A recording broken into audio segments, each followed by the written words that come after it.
Dad left me our house when he died, but my mom kicked me out to live with her new family. 15 years later I tried to take my house back but they're threatening me, so I brought cops. I am 24M. Let me start off by saying I was kicked out by my mom because she needed to impress her new husband. Okay, if kicked out seemed a little harsh, we can say, she moved me out of my own house and made me live with my grandparents, father's side. I have all the good memories until my dad was alive. Unfortunately, we lost him when I was 7. As a kid, I felt devastated. I was very close to my dad and sending him off inside a coffin broke my heart. I still remember that moment very clearly and it saddens me till date. While I was still processing the loss, my mom showed up with another man and insisted I call him dad. I was like, no way. I don't know if I was right or wrong, but I just didn't feel right to call him dad just within a few months of my own father's demise. After that first meeting, I often found him in my mom's bedroom and it was difficult to see how quickly my mom had moved on. She didn't even wait for a year before bringing my dad's replacement to the house. I was not ready to accept him as my dad's replacement. I had recently turned 8 when they planned their beautiful wedding. They had put up a pretty huge wedding for second-timers. Anyways, none of my business. She left me with my grandparents as she went on her honeymoon. A month passed by but she didn't turn up. I kept asking my grandparents when would mom come to pick me up, but they didn't have any answer. Then suddenly she showed up one day. I was so excited to see her after so long. I rushed to hug her but she had brought all my belongings to dump me at my grandparents'. I was heartbroken, to say the least. I lived with my grandparents until my high school. I was happy with them. My mom used to show up sometimes only to tell me how much she loved me and cared for me. Sometimes I used to question her that if she loved me so much, why had she dumped me at my grandparents'? She had no answer. She would try to cover it up by saying, oh, your grandparents are turning old, they need a helping hand to run their groceries and dump out their trash. It was much later that she admitted the actual reason. She had given my room to her stepchildren. Bill, mom's husband, had 2 children who moved into our house with Bill after their wedding. My mom prioritized her new family over me. It was natural for me to get resentful of her. So eventually I stopped bothering her. After high school, I moved out from my grandparents but I still visit them often. They were kinda savior for me. They have raised me. If not for them, my childhood would have been ruined. Now, I'm 24. After working for a year in marketing, I thought of starting my own venture. I need a capital for that. So, I thought of leasing my house. Oh, if I didn't mention this before, there's a bummer on the way for my mom and her loving family. Actually, the house in which they are living belongs to me. Yeah, that's right. My dad made a will on his deathbed and he very meticulously gave me every penny he had, including the house. I was a kid when his lawyer read his will after his funeral, but with the look on my mother's face, I can surely say that she was not liking it at all. Later, I got to know that she tried several times to overturn the will but she lost it every time. My dad had made the will very precisely that the house would be mine but I can sell/lease it only after I turn 21. Until then no one touches the property. My grandparents think that dad would have probably foreseen mom's plan and that's why he made a rigid will. Else she might have manipulated me in my childhood to give away the house to her. Last month, I called mom to inform her about my plan of leasing out the house but she didn't answer my calls. This week when I went to meet my grandparents I told them I was planning to make some extra bucks from the house. They gave a weird reaction. I asked them what's the matter. They said I might have to face a lot of resistance to vacate the house from mom because her stepdaughter is pregnant with a teenage boy who has run away from his responsibilities. Also, Bill has lost his full-time job and is working at a store in the evening. So, basically, they are in bad shape financially. Now I really don't know what to do. I mean, I also need that house now. I have quit my job and I need capital to start my business. Update 1, it became quite dramatic. Picking up from where I left. Like I said, my grandparents informed me that mom and her family are going through a rough patch so they might not vacate my house. I thought I'll inform mom about my plan and give them a few months' time to put their life together. Before that I was thinking of giving a month's notice, but knowing their situation, I thought of giving 3 to 4 months. Since mom was not answering my call, I went to meet her at home. The house was nothing as before and neither was my mom. Both had a cold vibe. Maybe she had sensed the motive behind my visit. On seeing me at the door, she gave out a fake smile and half-hearted hug. Mind you, we were meeting after almost a decade. Yeah, she stopped visiting me after I entered my teenage years. Yeah, I had turned bitter towards her. Why would I not? Even though we met after so many years, she didn't bother to ask me how I had been. She was not interested in knowing anything about me. It was like, oh, you're here. Must have been something important that brought you to my doors. The pleaser in me said, oh no, nothing important. Just came to check on you. It's been a long time. She smiled and said, sure it is. A wave of silence followed for another 5 minutes until I stood up to leave. It was definitely unpleasant. I didn't feel welcomed at all. Besides mom, my pregnant stepsister was also home and she too gave me a very bad look as if I was there to create some sort of trouble. For the moment, I dropped the idea of taking back the house. I explored other means of arranging the money for my business, but mom crossed all limits of narcissism. Last week was my dad's 15th death anniversary. My grandparents held a small prayer ceremony at the church. Since I was in the town, I decided to have a decent ceremony by feeding the poor and giving off some gifts to the underprivileged children. I invited my friends and relatives for the prayer. I emailed the invite to mom as well, but she didn't respond. When I traced the history of the mail, I found she hadn't opened it.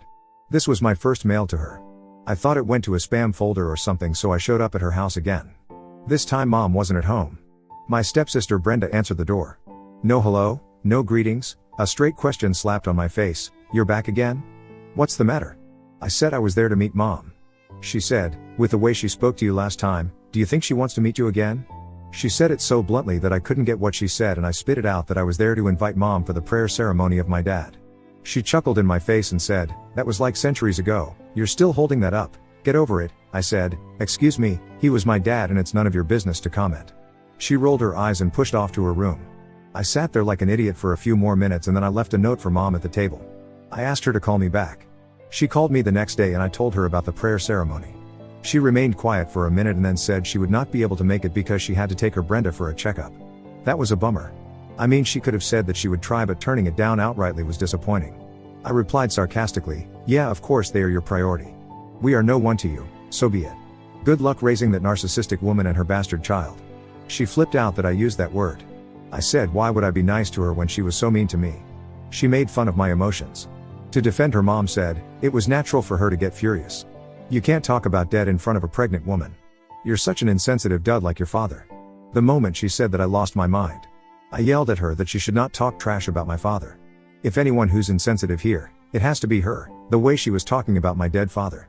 She said, your father died 15 years ago, goddamn get over it. I said, sure, the way you did, within weeks or maybe days, who knows? You know what, you don't need to come.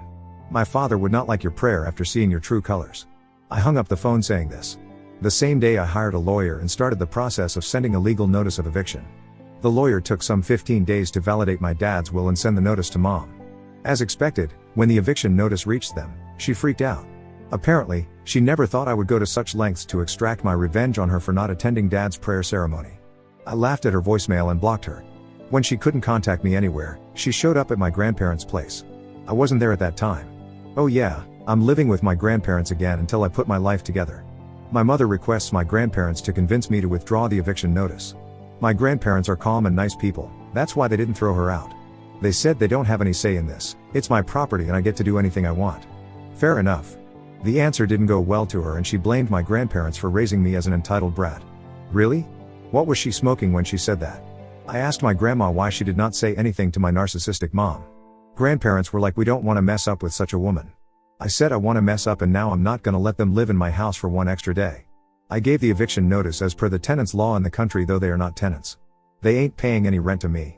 On top of that, I'm the one paying the property taxes every year. So legally, I'm entitled to throw them out right away. My grandparents are God-fearing people. They talked me out of this idea. They said for the sake of the Lord, give them that 1 month to find another shelter. There's a pregnant woman there and we shouldn't pull her into the streets. I sighed that she didn't need any help either. She was equally toxic. My grandparents were like, so be it, she might be a sinner, but her unborn is not, don't be cruel to that little creature. They convinced me to wait, else I was adamant to evict them on that very day. The next day I got a call from mom. I ignored it. She did the same to me when I was calling her. She messaged me to talk, it's urgent. I responded to check out my calendar and meet me at grandparents at my open slot. This didn't go well with her. She sent a long reply that I was trying to throw weight on her. What did I do with her 5 paragraphs mail? Nothing. That's right. I didn't respond. She might have got the hint that I was not going to give in to her pressure. Throughout my childhood, whenever I used to cry or throw tantrums for going home, instead of loving me, she would scold me and ask me to behave. She would petrify me to be a good lad and not throw tantrums. This was her parenting style and it worked. In order to keep her happy and not mess up with her, I would stop sobbing. But after she left, I would sulk at the corner of the house for hours. Not anymore.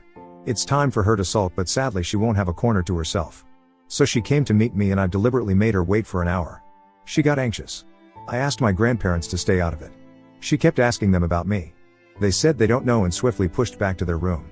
When I arrived to meet her, she gave me a look of, where the hell were you? I have been waiting here for an hour, but she didn't say anything. She sat there with a straight face.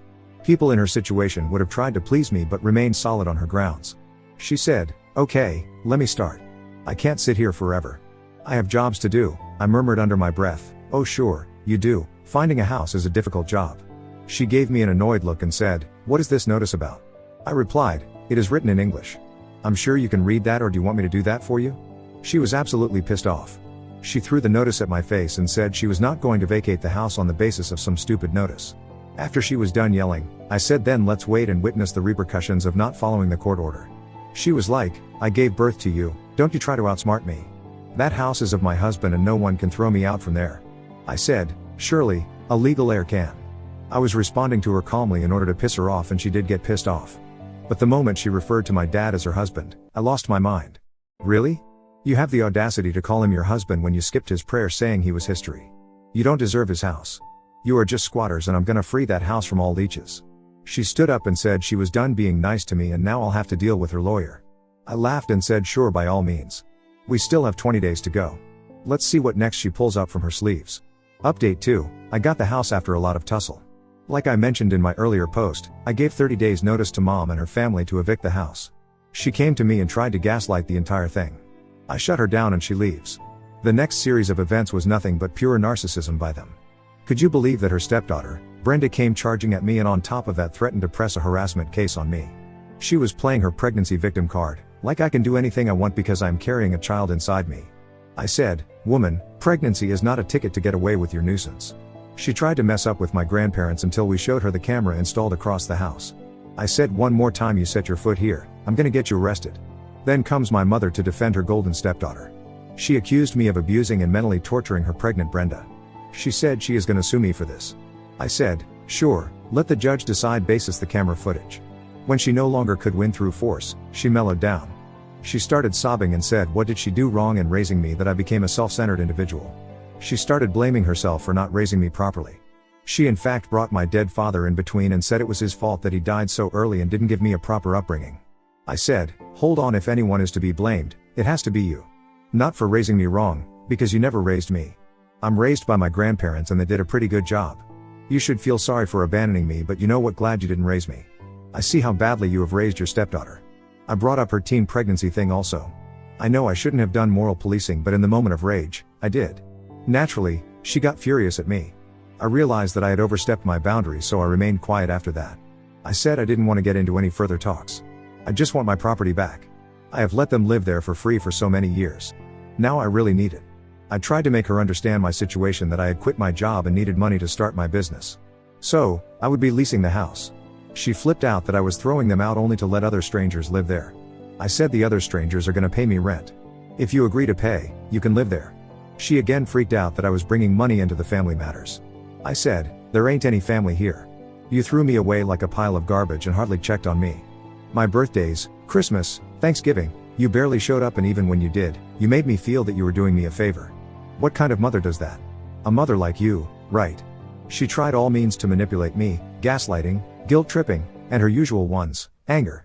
When she understood that I got no chills, she left. You guys are thinking that they vacated the house after that. A big no. They didn't. Mom's loser husband was yet to come into the picture. That shit-headed man sent me a voicemail, "Dude, you don't know who you are messing up with. I can deadlift you and make you plead for your life. One punch on your face and you're gonna forget about the house. You show up at my door again and I'm gonna knock you out." That dude is big and he loves to flaunt it. I don't know much about him, but my grandparents cautioned me not to mess up with him. He is a bully. Sure he is, but he is dumb at SS. He laid out the evidence against himself by threatening me over voicemail. I didn't respond to him because I wanted a bigger dude to handle him, the cops. On the supposed day of eviction, I went to the station and registered a case of threats. I had a solid evidence. My lawyer walked down with me to the station and requested the cops to accompany us for the eviction. Initially, they were not ready to come. They said call us if they caused trouble, but we didn't want to deal with the squatters by ourselves. Some cash helped in getting them on board and they accompanied us. When I reached the house with my lawyer, they, Mom, Bill, and Brenda, started cussing us.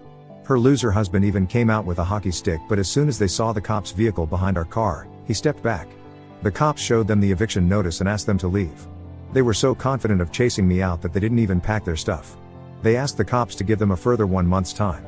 The cops looked at me and I said no way. Not after all these threats.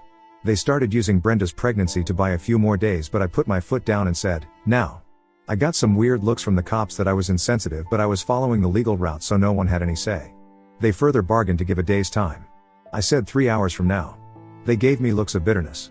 Bill even tried to brush his shoulder against me with red eyes. The cops yelled, "Get moving," more of packing and less of giving looks. We all left after that. The cops asked them to hand over the keys at the station from where I would pick it up. We had to pay the cops extra bucks to facilitate this, and it was completely worth it. Who want to deal with those squatters? My lawyer suggested I take a restraining order against them on the property in case they want to come back and harass me or the tenants. They're well capable of doing that. We took it, and the cops shared a copy of the restraining order with them and explained the consequences of violating it. The paleness on their faces was unmissable. So finally I got the house, and I have put it up for lease. I hope to get a good deal, and I'm able to start my business as soon as possible. Enough of dealing with the shit-headed people. This would mostly be my last update unless they come back to mess up with me again. Thanks for reading this and supporting me throughout. Now on to the next story. Story 2. Caught my high school sweetheart cheated on me with her college professor after 8 years together. So I got him fired and ruined her career. Now I'm single and don't know how to move on. I, 25 male, recently found out that my girlfriend, 25 female, has been cheating on me with a college professor. I'm honestly still shocked and hurt by the news. She completely broke my trust, and I don't know how I'm supposed to move on. She and I were high school sweethearts. I've known her my entire life. We even used to have play dates together as children. When we got into high school, we started dating in our sophomore year, and we had been together ever since. Everybody thought that we were going to be together forever. We were even voted as the best couple every year during high school. She got into an Ivy League college in our state, but my grades have never been close to what hers were. While she was in college, I took a job at a realtor firm, planning on getting my license when I knew the industry a little bit better. We would always visit each other on the weekends because we weren't too far away, but I had some concerns while she was in college. I never thought that she was cheating on me then, but I felt insecure about the possibility of it. Honestly, both of us came from nothing, and I was worried she would realize she could do better with her life and leave me. I thought that when she got into this fancy Ivy League school, some rich lacrosse player was going to sweep her off her feet and she would forget all about me. She would reassure me whenever she could tell that I was feeling bad, so I stopped worrying. When she graduated with her undergraduate degree, the school offered her a faculty position that allowed her to pursue her graduate degree at no cost. It was too good of an opportunity to pass up, even though it meant that we would be apart longer. Her job was to assist one of the professors in her department with his research. He was a prominent researcher in their field, and he had a team of students working under him and doing all of the actual work that he was taking credit for. Because of her new job, we couldn't even see each other on the weekends. Every now and then I would come up and surprise her, but she was always so stressed and so tired from her work that we never had any fun. However, when I did get the chance to talk to her, all she would talk about was her professor. She idolized him like he was the lead singer of some rock band. At first, I thought it was just professional admiration, but when I saw a picture of both of them in one of the school's newsletters, I started to raise my eyebrows. It was a harmless article highlighting the research that the chemistry department had been doing. Inside the article, there were different pictures of the students doing the research, as well as some candid shots of everybody while they were working. I happened to notice that in one of the pictures his hand was resting on my girlfriend's lower back. For some people, that's a harmless gesture. But seeing her much older male professor doing that to her brought up a lot of red flags for me. Shortly after seeing the image, I gave her a call and I just asked her about it straight up. She laughed at me and told me that I had nothing to worry about and that I was just in my own head and feeling insecure like I always was. She and I rarely fought, but the way she phrased her statements made me pretty angry and we got into a huge argument about it. After 2 days of not talking, I caved in and called her and apologized, and it seemed like everything was going to be good from there. Our anniversary was coming up and we had originally planned for her to take the entire weekend off so we could spend it together. I was halfway to her apartment when she called me and told me she wasn't able to step away from the lab. I pulled over on the side of the road and talked to her about it, telling her how disappointed I was that she wasn't putting her foot down about it since this meant so much to us. She promised me that she would make it up to me the following weekend and told me just to turn around and go home. I was closer to her apartment than I was to my house, so I just carried on moving forward. I figured that if she was stressed out and tired, I could at least order some takeout for her and spend a few hours with her before leaving. When I got to her apartment, I unlocked the door with the spare key that I had, and right away I realized that she was home. She had told me on the phone that she would be at the lab for most of the night, so that was a surprise. I could smell food and I could hear giggling coming from her bedroom. I walked further in and saw that there had been a meal recently cooked, 2 plates were on the table, and a half-empty bottle of wine accompanied them. My heart completely sank into my stomach. Just as I had suspected, there was definitely something going on. I didn't know who it was, but she clearly had somebody here for a romantic night and they were in bed with her. I cautiously approached her door and opened it to find her in bed with her professor on top of her. They didn't notice me right away, but when I spoke up and asked what was going on, he jumped off of her and she quickly ran up to me and tried to calm me down. It was almost comical how hard the professor was trying to hide his face from me. Clearly, he didn't want me to tell anyone about what I saw. I stormed out of her apartment, dropping my spare key on the ground before I left. I never wanted to go back there again. It was a lot for me to process for the first few days after it happened. I was practically dead to the world. I had planned on marrying my girlfriend, and before I even had a chance to propose, she threw 8 years of a relationship away. We could have had a love story to tell our grandchildren about, but she ruined it. After I got myself together, I realized that I needed to move on by getting a little revenge of my own. Obviously, the professor did not want me to see who he was because he was afraid of losing his job. I knew that once the headlines were out about a notable professor taking advantage of his college students, that he would never find another job in the industry again. I called the hour department of the university and told them about what I saw. They told me they would be launching an investigation. I knew it would be my word against his, and I, unfortunately, didn't get any evidence. A week passed and nothing happened. I assumed they were sweeping it under the rug. So, I called a local newspaper and they were very interested in the scandal. It didn't take long for me to finally see the news that he had been fired. I hadn't spoken to my ex since the night I found her in bed with her professor, but her parents were furious with me about outing the relationship. Apparently, since the professor she was hired to work for no longer worked at the university, she didn't have a job. That meant that they would either have to shell out tens of thousands of dollars for her graduate degree, or she would no longer be enrolled. She ended up having to drop out because they couldn't afford to take out any more loans for her. She is out of my life completely, but I still don't know what I'm supposed to do moving forward. She was the first and only woman I've been with, and I am a little afraid to get back out there.